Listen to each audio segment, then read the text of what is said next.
ouvindo as gravações, eu até acho que em algum momento, talvez ela tenha mesmo se excedido, mas nada justifica um assassinato, Não. é isso que eu quero dizer? Nada justifica que se tire a vida de alguém, nada.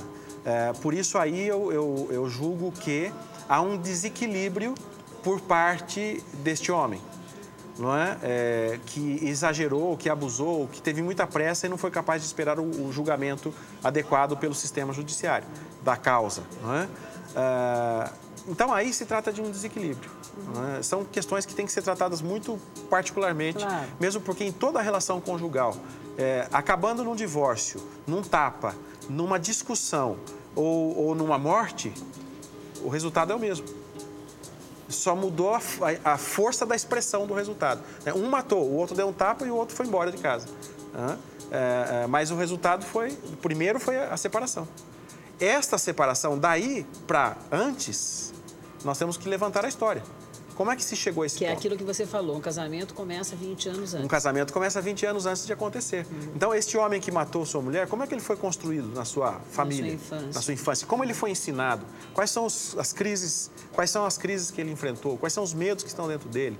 Não é? Quais são os limites que lhe foram colocados durante a vida? Qual é a sua capacidade de equilíbrio mental, inclusive? Suas doenças, enfim. Aí cada caso é um caso. Mas quando nós chegamos a um divórcio, que talvez anteceda um pouco esta violência, como isso foi feito? Então, aí nós temos toda uma série de coisas que precisam ser pensadas. E no casamento, quando existe a separação, não é um só que erra, são os dois, né? Não tem em geral... mas foi ele que fez, não, mas ele fez... Todas as experiências que eu tenho tido, que eu tenho aconselhado, são pessoas que trazem para dentro do casamento os seus problemas. Isso. Ambos trazem problemas. Isso. Nunca é de um só. Vamos ver quem está na linha, então. Alô? Alô? Alô, quem é? Sebastião. Tá um pouco alto agora, não sei se é ele que está falando muito perto do telefone. Eu não entendi teu nome, querido. Sebastião. Ah, Sebastião. Tá bom. Sebastião, de onde você está falando? Do Jardim Olga Verone. Olga Verone. Muito obrigada, viu? Muito obrigada aí pela companhia. E pode fazer a sua pergunta, viu, Sebastião? Eu quero fazer uma pergunta para o pastor. Eu sou já de uma certa idade, tenho 70 anos. Sou aposentado do Instituto Médico Legal de Campinas. E eu acompanho, através de uma igreja que foi criada pelo ex-governador Antônio Garotinho, do Rio de Janeiro, Igreja Mundial, né? Sim. Que tem o apóstolo Valdemiro, que faz muitas curas milagrosas no palco, de frente das câmeras. E também o cunhado do Edir Macedo, o Romildo Ribeiro Soares, que procede muitas curas de frente das câmeras. Eu queria perguntar para o pastor, será que eles seriam capazes de fazer a mesma coisa dentro no hospital? Essa é a minha pergunta. Se eu seria capaz de fazer a mesma coisa no hospital? Se eles seriam... Seriam capazes de fazer as mesmas coisas no hospital. Se eles seriam. Cheio de gente doente. Claro, o que eles fazem na igreja, se eles fariam no hospital também. É isso, né, Sebastião? Tá. Ok, tá perfeitamente. Tá. Essa pergunta sai um pouquinho do nosso tema, mas obrigado pela sua pergunta, Sebastião. Acho que é uma pergunta interessante, porque diante destas questões que nós vemos na televisão, está também a questão política e moral que toca a igreja, não é? Há hoje um questionamento da sociedade se aquilo tudo realmente é verdade ou é charlatanismo. Olha, particularmente, senhor Sebastião, eu tenho vivenciado experiências interessantes na minha história com a igreja. Sou pastor há mais de 12 anos, titular de igreja, mas já fui pastor auxiliar, diácono e trabalhei como missionário no exterior por alguns anos, por algum tempo.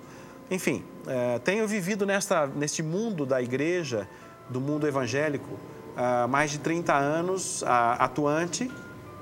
Tenho tido muitas experiências, tenho conhecido muitas pessoas boas e más. Não é? Tenho conhecido pessoas que realmente estão dando suas vidas pelo trabalho religioso, pelo trabalho da igreja, com muita integridade e têm realizado prodígios, milagres. Também tenho conhecido pessoas muito maldosas que estão neste meio por interesse, não é? São criminosos, inclusive, e choca e entristece que a realidade seja essa.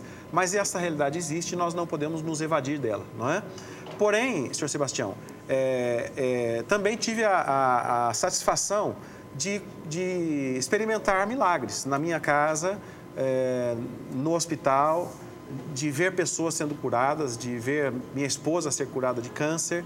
E isso não foi para a televisão, isso aconteceu no ambiente da nossa casa, isso aconteceu no ambiente do hospital, já vi estas coisas acontecerem no ambiente de uma reunião simples, dentro de uma igreja, e também já vi isso acontecer dentro de uma lanchonete. Não é? Alguém uma vez se queixou para nós de que estava com uma crise de artrites e dores nos joelhos, e ali na lanchonete mesmo nós fizemos uma oração e essa pessoa foi curada. Infelizmente, para estas coisas não há provas, não é? Eu não posso, não tem como, eu costumo dizer que anjos e demônios não passam recibo, não é? Quando eles saem e fazem o trabalho, eles não avisam e deixam um documento atestando que o fizeram. De fato, a questão de milagres é uma questão de fé. E nem sempre a realização de um milagre está ligada ao caráter, não é? Infelizmente, não é o caráter que determina o milagre. E nem é a pessoa que faz a oração, o sacerdote, o pastor. Mas o que determina o poder de um milagre é a fé da pessoa que o recebe.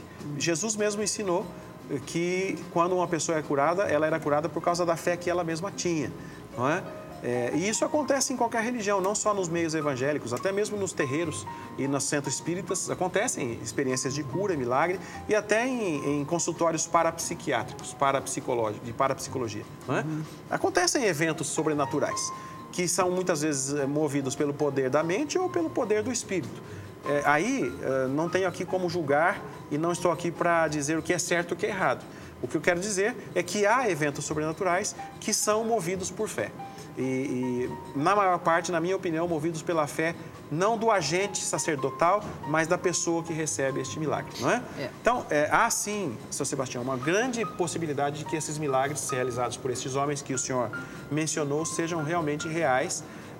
E a medicina jamais vai atestar que foi um milagre. A medicina vai atestar que foi uma coincidência, a força da mente da pessoa, que eles chamam de manifestação dos poderes da mãe da natureza, não é? Mas a Bíblia continua nos falando de milagres e eu sou uma pessoa que experimentou muitos milagres, inclusive atestado por médicos. Então, eu não tenho dúvidas quanto a milagres. Porém, eu não sofro por ver que existe aí no mundo charlatanismo, corrupção, que é algo que sempre existiu na história da humanidade, através da religião, e isso não deve abalar a nossa fé, isso não deve abalar a nossa confiança e respeito pelo Criador. Continue na sua fé, seja firme, conheça você mesmo a Bíblia, a Palavra de Deus, mas não se impressione com o poder que se manifesta através de uma pessoa. Se impressione, sim, com o caráter desta pessoa. Não é? Milagres não vão pôr ninguém no céu. É verdade. E no caso, o ministro aí, ele é apenas um maestro da ação, né? É um intermediário. Exatamente. Bom, nós vamos tomar um café? Bora? Vamos até a Padaria Oliveira e a gente volta já já, tá?